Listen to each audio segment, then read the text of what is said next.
Oui, Madame la maire, chers collègues, donc vous nous demandez d'approuver cet avant-projet définitif des travaux de restauration des collatéraux de l'église Notre-Dame en Saint-Melaine, qui est un des édifices cultuels patrimoniaux les plus emblématiques de Rennes, comme vient de le rappeler de façon très détaillée notre collègue.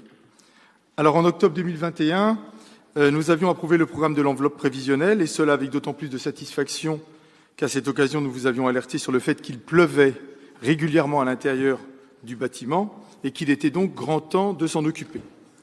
Alors en effet, ces travaux ont été malheureusement reportés et négligés pendant des années, ce qui a eu pour effet d'accentuer la dégradation de l'édifice. La conséquence est que les travaux sont estimés aujourd'hui à 2,2 millions d'euros, ce qui n'est pas anodin. Il est à préciser qu'en 2021, l'enveloppe prévisionnelle s'élevait déjà à 1,8 million. Donc en 2 ans, le budget de cette opération a donc connu une hausse de près de 20%. Ces coûts prévisionnels en hausse ne sont cependant pas une surprise dans un contexte économique actuel compliqué. Et c'est pourquoi on ne peut que saluer la hauteur de l'engagement de notre collectivité ainsi que de l'État sur ce dossier de réhabilitation.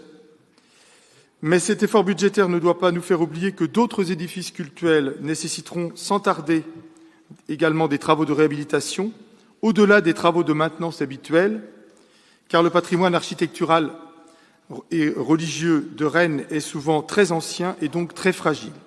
Mais d'ici là, nous accueillons positivement ce projet que nous voterons bien naturellement.